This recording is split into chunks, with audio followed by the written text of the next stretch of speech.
today is the Viaje Merchant Caravan. So what we really wanted to do was to invite merchants, interested merchants here, para makipakita namin sa kanila ano talaga yung capabilities ng app, yung mga features, for us to really convince them to onboard. Kasi, before we could launch the technology, we need to have like businesses already populating it. Kasi it doesn't make sense that you launch a technology business pero wala siyang laman. So yun yung problema. So we wanted to onboard as many merchants as possible para pag when we launch, talagang full on na yun na launch. Wherein tourists could really book for services na, they could check that out and everything is already done. So yun yung reason why we have this event. Para siyang halfway through. Na ngayon kasi we're shifting from just saying we're making an app. Now we're saying na we have an app and we want to invite you to join. And we want your details. Gusto namin kunan yung mga photos and etc. And then it will be launched. Ano yung target? Yeah, so ang target namin originally was going to the end of July. We are just having problems. Nakita ko na yung problema with the timeline kasi we have to make sure that we comply with the banks, yung mga APIs na ginagamit namin sa payment portal. So yun, it would take a lot of time for that, no? So yun yung reason na medyo may delay. So originally the timeline we would be launching by the end of July, but probably it would go up to August pa. So we'll be announcing soon. What is Viaje App and what was the driving force behind that? Yeah, so the driving force behind the Viaje App is really the consolidation, the need for consolidation of tourism services. Ang hirap kasi sa tourism ng Pilipinas because we are so fragmented. Pagdating ng turista sa isang lugar, ang hirap maghanap ng hotel, kung gusto mo magrenta ng vehicle, ang hirap nun. You have to move across multiple platforms. Airbnb for your accommodation, Grab for your transportation. Ang hirap. And if you're not from that place, you would not be able to get to, diba, convenient services. Viaje wants to integrate all of these services in one app, wherein you could book multiple services from multiple tenants and check it out in one platform. Yun yung maganda doon.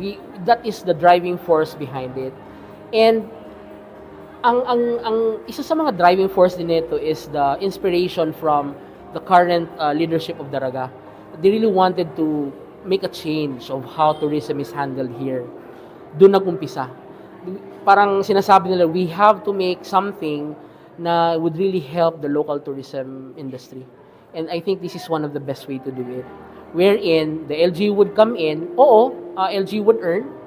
At the same time, they would provide a more affordable platform for local tourism businesses. Kasi ang target namin dito, ma'am, we would just be asking for 10% from convenience fees. From other platforms kasi this is higher. And this push also the prices of the parang displayed cost ng services. Kasi nga nahihirapan sila kasi nga mahal yung platform. So we want to address that. We want to ask for less so that our merchants could also ask for less from the actual tourists. Parang ganun. For the merchants to join, It's free. It's free to join. We enjoin them to join. You don't have to pay for anything. You just have to sign up our Google form para dun sa application. Then we will be contacting them through our business development officers. Do you have at least a number kung ilan yung visitors ng Daraga, in a year? Yeah.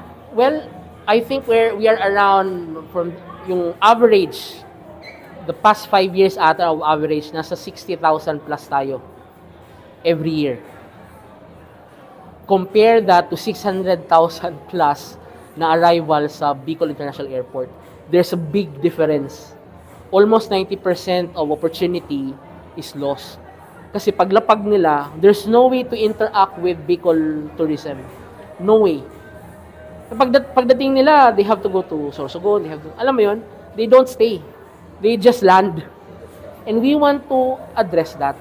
And I think the local government of Daraga, under the leadership of Mayor Perete, really wants to change this. Siguro it's time that we use technology for us to, weave the experiences better. And alam mo, if you travel around kasi, ang pinakamalaking difference talaga is yung experience ng tourist. Not really so on the cost and etc. More on the experience. Ang hirap, kung mahirap kang i-book, mahirap kang puntahan, at mahirap kang experience, that would have a bad effect on the visitor. But if we could connect all of those experiences and have it in one app, paid in one app, and then you're dealing with just one app, edi okay yun.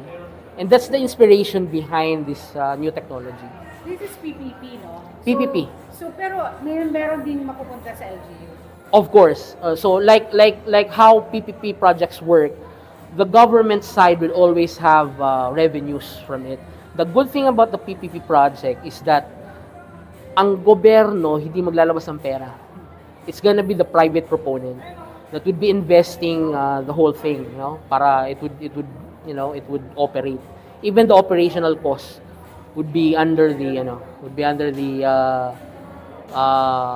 private proponent. So yun.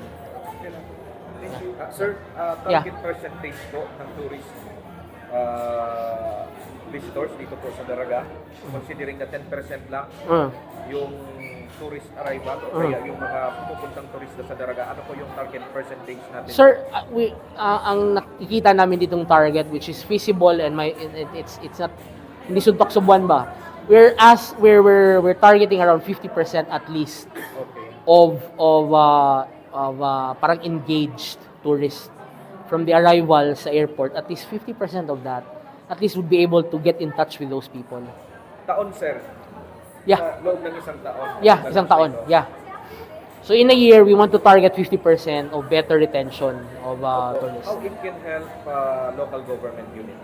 Yeah, so LGU, kasi nga PPP siya, they also have a part of the profits of the revenue. So dalawa yung mag-earn, si private proponent and si public proponent, which is the LGU of Daraga. So yun yung PPP contract. Last na lang, sir, assurance of privacy na hindi may improve sa mga nag-a-avail nito. Yeah, so this technology is compliant with the privacy laws of the land. So we've made sure that it's compliant with that, no. So lahat po 'yan compliant. We will also be doing VAPT for this website. So yung vulnerability test for the security breaches, we will also do that.